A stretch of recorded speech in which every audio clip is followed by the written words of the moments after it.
promised land is a lot more than just, a pretty picture. Oh, absolutely. I mean, it really is a concept that weaves together geography, history, theology. And what's fascinating, I think, is how the Promised Land acts as this kind of lens, through which we can understand God's relationship with humanity, the meaning of covenant, the enduring nature of hope. Yeah.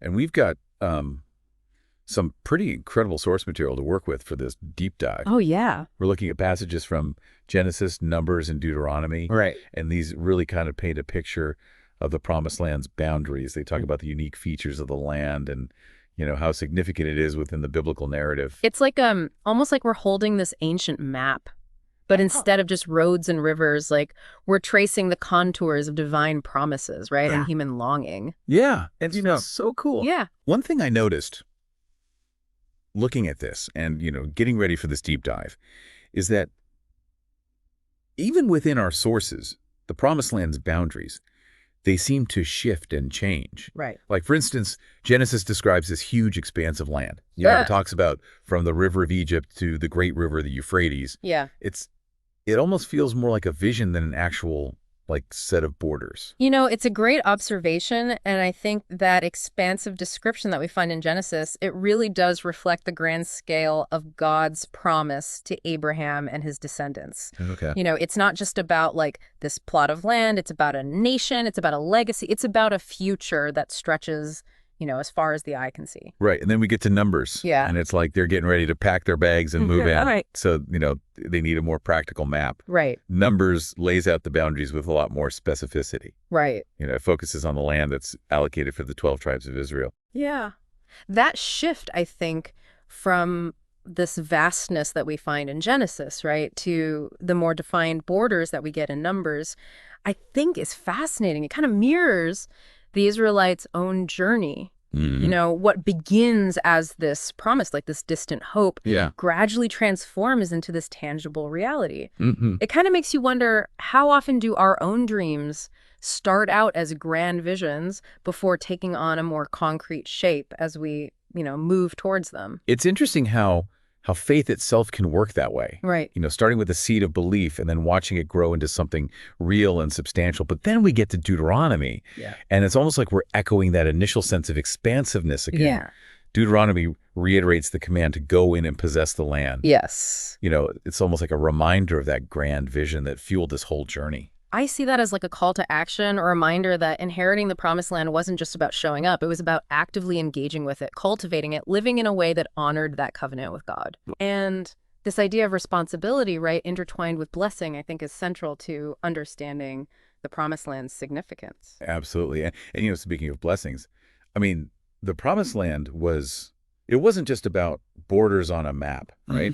It was described as a place of incredible abundance. Oh, yeah. I mean, our sources practically burst with images of agricultural wealth. Right. I'm talking wheat, barley, figs, pomegranates, olives, grapes. Right. I mean, my mouth is watering just thinking about it. It makes you hungry. But remember, the Promised Land wasn't just like a giant farmer's market, right? It was a place where the Israelites' physical needs would be met as a sign of God's provision. And I think it's easy to overlook the significance of this, but imagine coming out of slavery in Egypt, a place of scarcity, hardship. Oh, yeah. To experience that kind of abundance would feel like a miracle. Yeah. Like the land itself was this testament to God's faithfulness. Exactly. But you know what? The Promised Land also had another layer of significance that's easy to miss.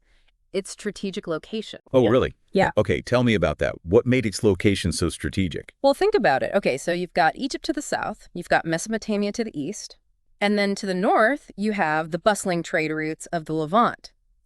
The Promised Land was this cultural and economic hub. It was a place where ideas and goods flowed from one empire to another. Wow. So this geographical positioning, it makes you realize that the Promised Land wasn't meant to be isolated. It was designed to be influential. It was meant to be a light to the nations. That's incredible. And on top of that, we have these breathtaking natural landmarks that are mentioned in our sources. Oh, yeah, yeah. We're talking about Mount Hermon, that towering peak seemed to pierce the sky. Mount Sinai, where Moses received the 10 Commandments. The Jordan River, which holds so much spiritual and historical weight. I mean, these places weren't just scenic backdrops. No, no, no. They were woven into the very fabric of the Israelites' identity, and their relationship with God. I think each landmark kind of adds another dimension to our understanding. It's like they're physical markers of key moments in the Israelites' journey. Yeah. It makes you realize how interconnected, I think, the physical and spiritual realms were in their experience. Absolutely. So we've got this abundance, we've got this strategic location, and we've got landmarks that resonate with this spiritual significance. So it's becoming clear that the Promised Land was meant to be something truly extraordinary. But, at its heart, it represents something even more profound, God's covenant with his chosen people. Yes. And it's not just about possessing land, it's about living in this relationship defined by promise and faithfulness. That's a great transition because understanding that covenant is really essential to unlocking these deeper layers of meaning within the concept of the Promised Land. And to do that, we really need to go back to the very beginning, to the promises made to Abraham, to grasp the full scope of what this land represents.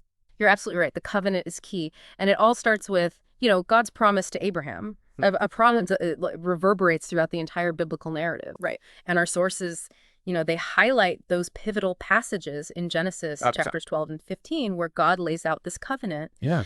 And it's important to remember it's not just a promise of land, right? It's a promise of descendants, a nation, this legacy that will bless the world. Yeah, it's like, the seed that grows into this mighty oak. Yes. The very foundation of the Israelite story. Absolutely. But, the path from that initial promise to actually inheriting the land. Yeah. It's anything but straightforward. Oh, for sure. I mean, let's not forget, centuries of slavery in Egypt. Right. I mean, that had to shake their faith a bit. Absolutely. And that's what makes the story so powerful. Right. Generations passed, and yet God never forgot his promise. Wow. And so when Moses leads the Israelites out of Egypt, it's not just about liberation from this, physical bondage, right? Right. It's about the reaffirmation of that ancient covenant. Okay. It's as if God is saying, remember what I promised? It's still in play. And that's where we encounter that iconic phrase again. Yes. A land flowing with milk and honey. Yeah. After years of hardship and deprivation, that image must have resonated so deeply. Oh, absolutely. What I think is so striking about that phrase is how it captures both the physical abundance and the spiritual significance of the Promised Land. It speaks to this deep human longing, doesn't it? This yearning for a place of peace, security, and nourishment. Both, physical and spiritual. Right. But as we dig deeper into the sources, yeah, we see that the promise, it comes with a catch, Oh. There's this element of responsibility. Okay.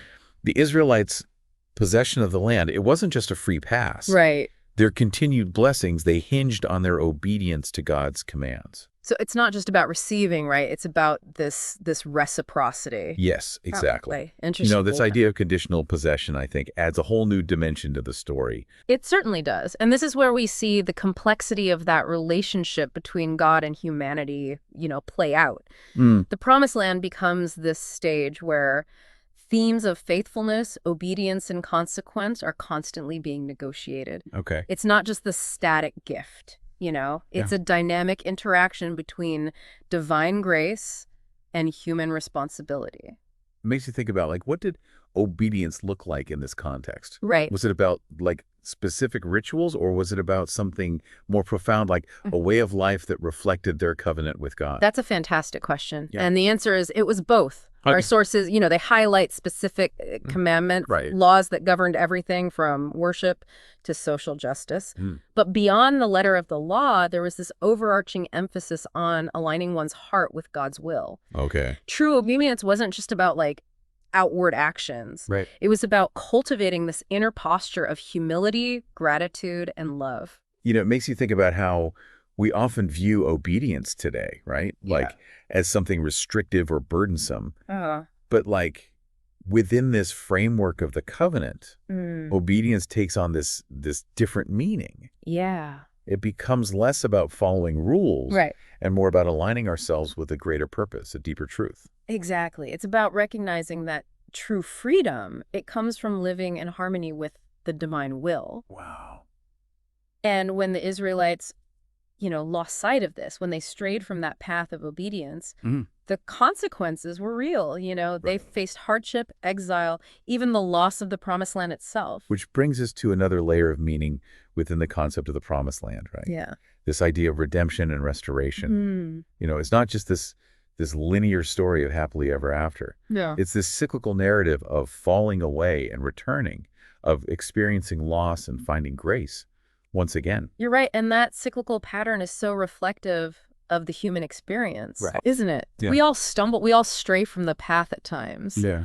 But the promised land narrative, it offers this powerful message of hope. Okay.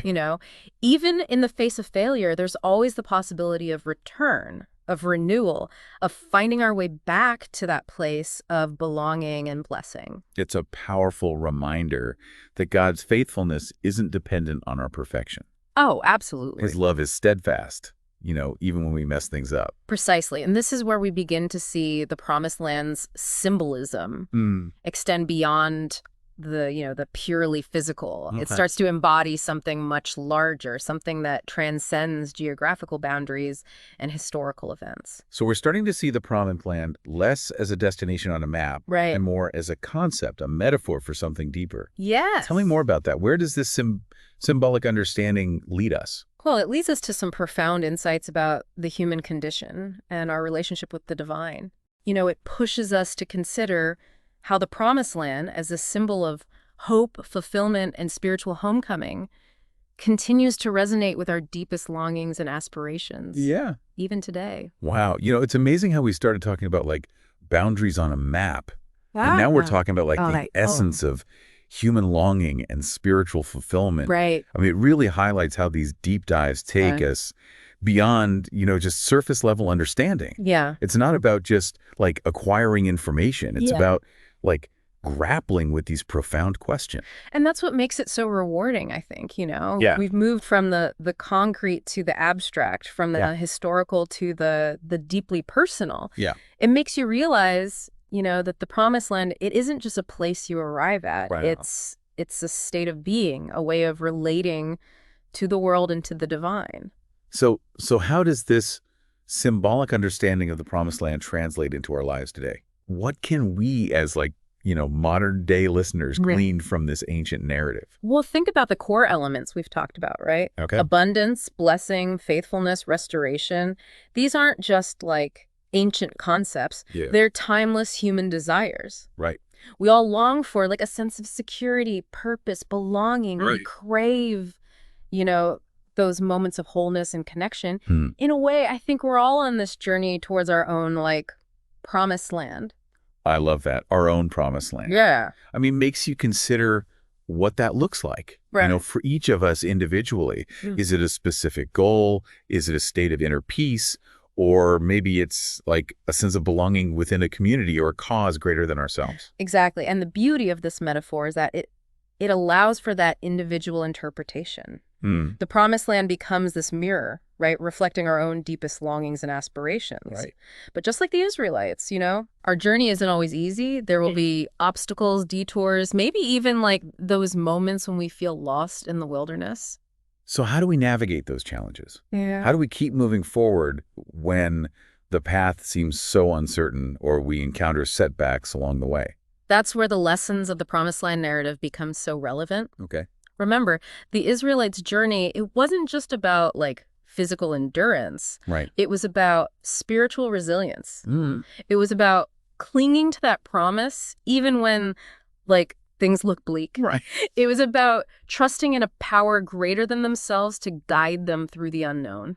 So it makes you realize that faith isn't just about believing in something. Right. It's about acting on that belief. Yeah. Even when we're afraid or uncertain. Yes. And just as importantly, it's about, learning from our mistakes. Yeah. Remember, the Israelites, they strayed from the path. Yeah. They experienced consequences, but they were also offered opportunities for redemption.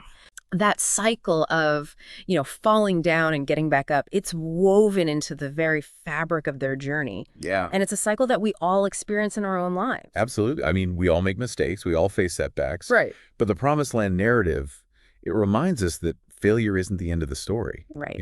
There's always that possibility of forgiveness, renewal, and a return to that path that leads toward wholeness. And that, I think, is the most enduring message of the Promised Land. Mm. It's this message of hope, resilience, and the unwavering faithfulness of a God who journeys with us, Yeah. even through the wilderness. So as we wrap up this deep dive, Yeah. I'm left with a renewed sense of possibility. Hmm. The Promised Land, in all its complexity and symbolic richness, it invites us to embark on our own journeys of discovery, Right. to seek out those places, both internal and external, where we can experience a sense of belonging, abundance, and spiritual fulfillment. And perhaps even more importantly, it reminds us that the destination is only part of the story. It's the journey itself, with all its twists and turns, its challenges and triumphs, that shapes us, that refines us, and ultimately leads us towards our own, land flowing with milk and honey.